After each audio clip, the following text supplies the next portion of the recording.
Hi, year 11s and 12s. We're looking at Unit 8.2 in the IB curriculum. This is part of the metabolism, cell respiration and photosynthesis topic. And we're going to be looking at cell respiration in a number of videos in this PowerPoint. We're going to start by talking about the different processes that occur in cell respiration. This will be its own video, and then we'll look at each stage of cell respiration in its own video as well. So we might as well begin. We're not going to look at the need to know. That will be on the PowerPoint in the OneDrive, but that won't be shown in these videos.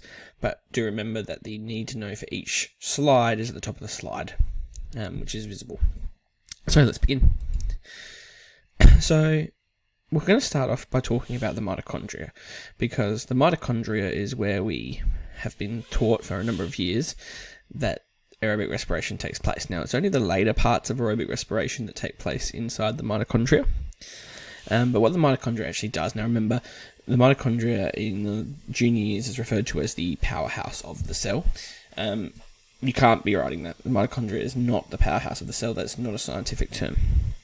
Okay, what the mitochondria actually does is it creates large amounts of ATP through aerobic respiration. All eukaryotic cells contain mitochondria, so they can go through aerobic respiration. Some aerobic prokaryotic cells also contain, some aerobic prokaryotes will also go through aerobic respiration, but they'll use their cell membrane to do this via oxidative phosphorylation rather than using mitochondria, because obviously as a prokaryotic cell they don't have mitochondria because they don't have organelles.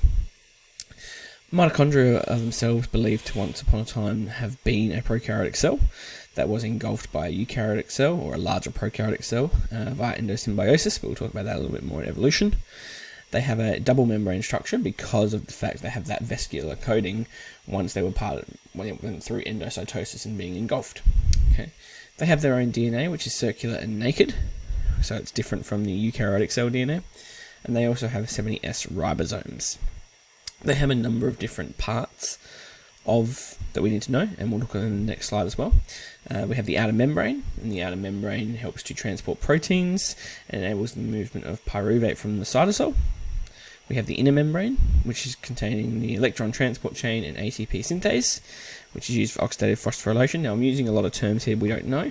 For now, just note these down. We are going to look at these in further videos, so it will make sense, but we need to know the mitochondria first before we can actually talk about those processes. We have the cristae, which is the inner membrane's folds, which increases the surface area to volume ratio of the mitochondria. We have the intermembrane space, which is the small spaces between the membranes, and this, because it's such a small space, it allows protons to accumulate fast. And we have the matrix, which is the central cavity that has enzymes and pH for the Krebs cycle to occur. So if we actually have a look at a mitochondria, and we've got an image here that we will have to draw, so please draw this in your books.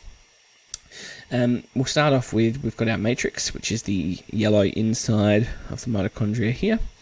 And like I said before on the last slide, that's got the appropriate enzymes and a suitable pH for the Krebs cycle, which will be its own video, which will be linked at the end of this video. We have the space in between the two membranes, so we've got the, so let's actually start, we've got the inner membrane on the, inner membrane on the inside here, okay, and the inner membrane contains the electron transport chain and ATP synthase, so it allows it to go through oxidative phosphorylation. Over here we have the outer membrane, and the outer membrane is responsible for transporting proteins, which will help move pyruvate into the mitochondria. In between there we have the intermembrane space. Okay, and this is very small, allows protons to build up fast in the small amount of space that we have. Lastly, we have the cristae, which is all these individual little folds in the membrane, which is giving us an increased surface area to volume ratio. Now, when you're drawing the mitochondria, typically you're going to display the following: that's sausage shape and appearance, so oval shape more than anything. Many cristae drawing, so you've got all these inner folds in here. Very small intermembrane space, but you will be drawing it with almost two membranes. And you're not going to show the ribosomes on the diagram, but know that ribosomes and mitochondrial DNA are not visible of standard resolutions of the mitochondria. That's why we don't draw them. Talking about the actual processes that we need to know before we move on to cell respiration and looking at the different steps. Oxidation and reduction. So if you're doing chemistry, you may have already talked about oxidation and reduction, and we remember these through oil rig. So oil rig's a little acronym to help us remember these.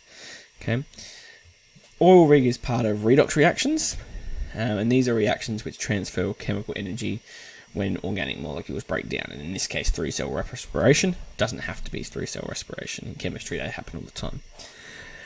Redox reactions involve the reduction of one chemical into the oxidation of another. So redox reaction is red from reduction and ox from oxidation.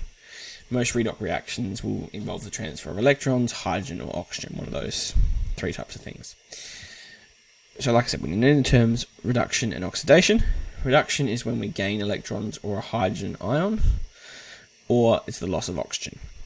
Whereas oxidation is the loss of electrons or hydrogen, or the gain of oxygen. Okay, so oil rig, oxidation is loss, reduction is gain. Okay. We also need to know what phosphorylation is. So phosphorylation is basically the addition of a phosphate group to a molecule. So we've talked about this before when we've talked about ATP. So ATP contains 3 covalently bonded phosphate groups, and every one of those bonds has an amount of energy, potential energy, that can be released into the cell. ADP is a stable molecule, but when you add phosphate groups to molecules, you make that molecule less stable. So ATP is less stable than ADP. Therefore, ATP is very reactive, and it has high energy bonds, so when it reacts and those bonds break, the energy is released. Okay, so whenever we break ATP down to form ADP through hydrolysis, we're breaking that third phosphate bond, and we're releasing a whole lot of energy for the cell to use. Now, as well as releasing that energy to power a cell, ATP can also transfer that phosphate group to other organic molecules, which will make those organic molecules less stable and more reactive. We create ATP from ADP using 2 different sources. So we use solar energy through photosynthesis, which converts light energy into chemical energy, and we store that energy as ATP. And then we have our oxidative processes, which will, like in cell respiration, which will break down those organic molecules and release the chemical energy that's stored as ATP for the cell to use. The last thing we're going to look at before we start looking at cell respiration is oxidative phosphorylation.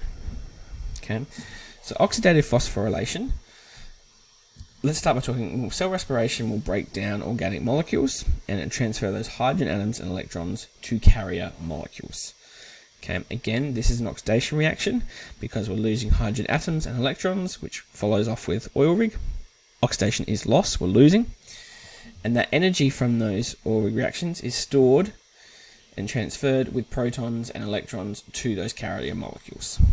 Okay, these carrier molecules that we're talking about are called hydrogen carriers or electron carriers because they can gain electrons and protons. So H+ ions are our protons here.